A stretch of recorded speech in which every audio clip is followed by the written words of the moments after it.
সেই কারণেই আজকে আপনাদের মাঝে উপস্থিত হয়েছি।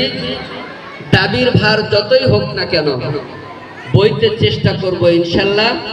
আমি একটু অপ্রাসঙ্গিক কথা বললাম মনে হয়, এখন প্রসঙ্গ নিয়ে একটু কথা বলে আবার ওদিকে আসতে চাই।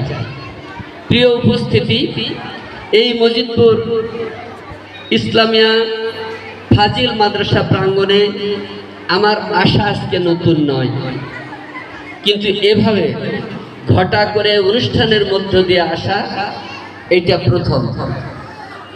আমরা রাজনৈতিক সভা সমাবেশ করেছি এই মাঠে, বিভিন্ন সময়ে এই মাদ্রাসায় কমিটি নিয়ে, শিক্ষক নিয়োগ নিয়ে অনেক রকমের ঝামেলা তৈরি হয়েছে।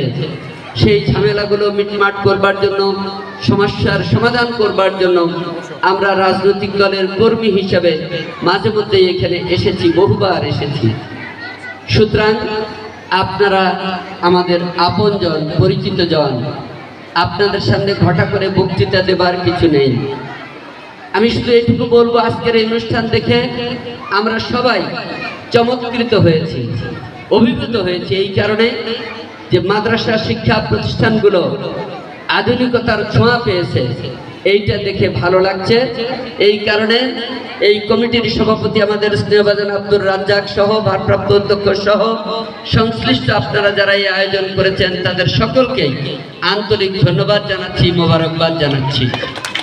প্রিয় উপস্থিতি, আমাদের নেতা জনাব তারেক রহমান, বাংলাদেশের মাননীয় প্রধানমন্ত্রী, তিনি দ্যাট্রেন ভাষায় বলেছেন শিক্ষা ব্যবস্থাকে একরকম করা হবে। স্কুল কলেজে যেভাবে শিক্ষা দেওয়া হয়, মাদ্রাসাগুলোকেও ওই রকমেরই শিক্ষা ব্যবস্থার মধ্যে আনা হবে। গত কয়েকদিন আগে আমি ঢাকায় একটা অনুষ্ঠানে ছিলাম।